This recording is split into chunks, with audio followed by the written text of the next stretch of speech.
Hi, I'm Cailey, a librarian here at Mentor Public Library. And I'm Meg, also a librarian, and welcome to this week's edition of All Booked Up with Cailey and Meg, where each time we give you different book recommendations on a specific theme. Today, we're going to be looking at what we're calling teen fall reads. So these are books that make us think of fall. They've come out fairly recently and just are getting us in the mood for the new season. Yes.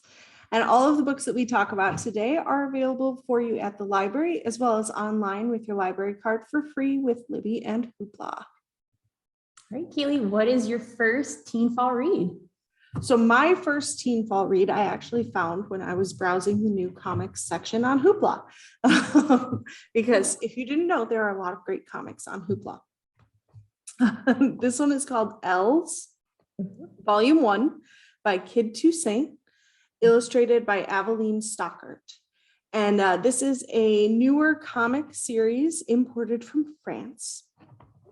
You know, I like the French stuff, but it's not super Frenchy, I don't think. I only discovered it was a French import when I went to look up more information about it, and the Goodreads page was all written in French. This is about Elle, who is a new girl in school and is very nervous about being the new kid. But luckily, right away, she falls in with a great group of friends, and the five of them become inseparable. But after a while, the same kind of problems she was having at her old school start to resurface. They don't know that Elle has a secret issue, I guess. She's fighting this inner battle amongst herself in which she has to sort of fight to be which Elle every moment. Okay. She has multiple personalities, essentially. Okay. And I think we all, to a certain extent, have that sort of vibe where, you know, we want to say something or want to act a certain way and can't. But in this case, Elle is incapable of stopping it. So when she gets angry, it opens up this door that basically unleashes all of the different Elves. And one is very aggressive. She doesn't care about anyone else at all, even the best of her friends. And in a volleyball match, breaks her friend's glasses and doesn't care. Another Elle is super shy and emotional and very sensitive and passes out in front of class when she has to give a speech. Yet another one is silent and brooding and doesn't talk to anybody. And the final Elle is like goofy and breaks all the rules. But the real Elle is sort of a combination of all of these things, but on a lower level, a little less extreme. And the thing is, you know, she's been her normal self up till now. And so her best friends have noticed that she is acting very different. And that these other Elves are acting out in ways that their friend never has before. So her friends are still trying to sort of find out what's going on and find their friend in the mix of all of these other weird Elves. And Elle sees the different versions of herself in her mind's eye as different colors. So the really aggressive Elle is a blonde. The silent brooding Elle has green hair. So the reader follows along as to which version she is based on the color of her hair, which I think is a really unique storytelling element, because it's not apparent right away that the rest of the world doesn't notice this, but it's really just the presentation of Elle to help the reader follow along with what sort of mood she's in at that time. And Elle is trying to sort of get to the bottom of this and figure out why this is happening to her. And, you know, she tries to sort of fight to prevent the other Elves from breaking free. And it's a huge struggle, but the book really leaves you guessing and leaves you on a good cliffhanger, and it makes you want to get volume 2 of it.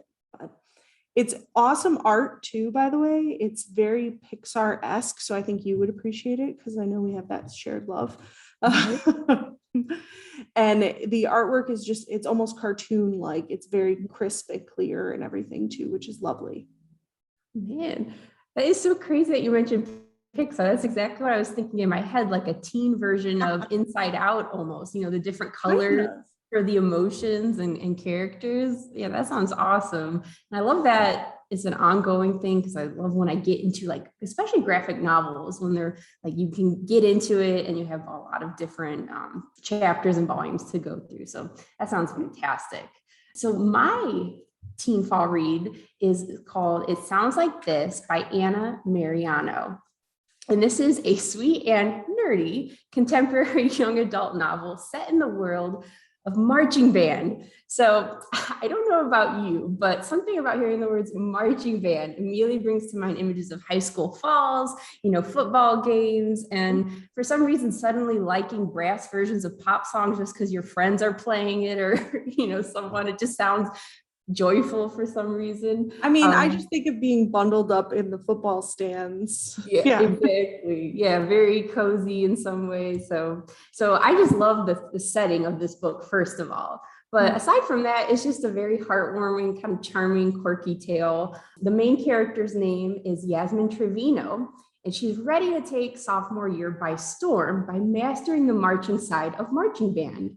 So she can outshine her BFF Sophia as the top of the flute section, earn first chair, impress future college admission boards, and maybe even impress major crush Gilberto. So she has a lot of ambition for this school year, but she steps off on the wrong foot when she reports an anonymous gossip Instagram account harassing new band members and accidentally gets the entire low brass section suspended from extracurriculars. So she wanted to make this great impression in marching band, and an entire section gets suspended. So she decides to take matters into her own hands and learn to play the tuba, pretty different from a flute, and lead a group of rowdy freshman boys who are just as new to marching and playing as she is. So she'll happily wrestle ancient school tuba if it means fixing the mess she might have created. So it's very funny, as the story goes on, this little secret Instagram group that was harassing other students kind of begins to do more nefarious things in the story. It explores Yasmin's relationship with her best friend, Sophia. And also there's a cute guy in the new, low brass section, Bloom, who maybe is a better match for her than Gilberto. So there's a lot of fun aspects to it. And I just love everything about the marching band whole setting. Speaks to my geeky side. For sure. I like that because I think it's one of those slice of life type stories where it's the going back to school stuff that really makes you think of fall too, which is nice. All right. My next book is a scary book. Very fall too. Yes. Yeah. So when we were talking about fall reads, this one jumped to mind because I think once we get into September, I think it's perfectly acceptable to open yourself up to spooky season. Start putting out that Halloween decor early and everything. And this one is called The Girls Are Never Gone by Sarah Glenn Marsh. And it has a super creepy cover. So right away, it's going to be a creepy tale. Yeah. This is about a teenage girl named Dare, who is spending her summer as an intern rehabbing a supposedly haunted house on a lake. In 1992, a 17-year-old girl died in the lake nearby under very mysterious conditions, and her death has remained unsolved to today. And Dare is creating a creepy podcast about unsolved mysteries about this. And she is not really a believer in the paranormal in general, but she has to kind of keep that to herself because she doesn't want her listeners to know that she doesn't really believe in this. She's just sort of capitalizing on the fact that it's popular with everyone else. But nonetheless, at this internship, she's hoping to continue her investigation maybe find out a little bit more about the haunted house, the lake, and the not just this murder or mysterious death, but some other questionable deaths that have occurred around this house. So she keeps her skepticism to herself, and she strikes up friendships with two of the other teens working at the house, Holly and Quinn. And at first, the creepy things that seem to be happening around them are all explainable, like not super intense. There's some weird noises, some things that are misplaced, and, maybe some odd shadows, things that, make you a little uneasy, but are easily explained. But then things start to become a little more targeted and related to each of the girls. And it's harder to find a good explanation when there is a strange face staring back at Dare from the mirror. There's also a creepy doll in this book, which is like one of my least favorite things. Terrifying. Just warning you. But soon it becomes harder and harder for Dare to deny that there is something paranormal happening at this house. And by the time she's ready to admit that, it may be too late.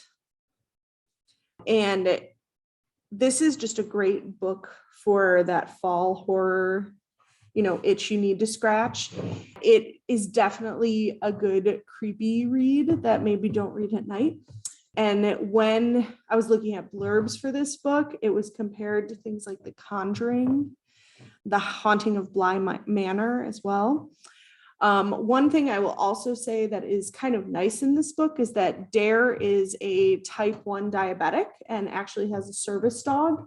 And I don't think that representation is one that we see very often in literature. So I enjoyed seeing that. And I will say right off the bat that nothing happens to the dog. Thank you. Thank you. I know that's important to you and probably important to many of our viewers. Yeah, anything can happen to anyone else, but the dog must be safe. That sounds wonderful, Cailey. I love it. Like you said, the fall time is perfect to maybe get in the mood for this type of book. And it's also striking me as funny and interesting about, books like these where, a lot of the books we talk about for teens is like, believe in yourself, believe, you can do it. And this is like, believe in this terrifying, scary thing. It's like, oh my gosh. So I love it. So my last one that I'm going to be talking about today is, like Cailey started off with today, it's a graphic novel, which we both love. And this one is called Battle Royale by Leisl Adams. So this is a recently published one about a talented young baker who's selected to participate in a baking reality show and finds herself mixed up in spicy competition, a bitter rivalry, and maybe a sweet romance. So this is 17-year-old small-town waitress Rose, who impresses a famous food critic, like kind of unknowingly. As a result of this, she and her best friend, Fred, love the name Fred, this is so cute, find themselves thrust into the world of competitive baking. The contest is an intense 10 days of bizarre challenges, and the competition is pretty cutthroat. So most of the contestants, they seem nice at first when they first introduce each other, but these are people willing to, sneak ingredients that aren't good into other competitors' food and do really nasty things. But Rose, she's pure-hearted, and she was determined that she can outbake all the rest of the competition. So it's colorful, charming, perfect for readers looking for something lighthearted, maybe something that you want to make you hungry. Maybe if you're a fan of Great British Baking Show. It's really cute. All the recipes mentioned, this is a really fun aspect. The whole recipe is given and it's illustrated in a really delightful way. So that's fun too. The romance component is very touching, but it's not like the main part of the story. So I like that because it's not too sugary as some of them can be. Right. So it's really enjoyable about a girl kind of making her dreams come true. So I liked it. That sounds really cute and right up my alley, and I need to check it out immediately. Absolutely. All right. So thank you guys so much for joining us for this week's edition of All Booked Up with Cailey and Meg. We hope you got some great inspiration and that you enjoy the coming fall. Thank you for joining us and happy reading.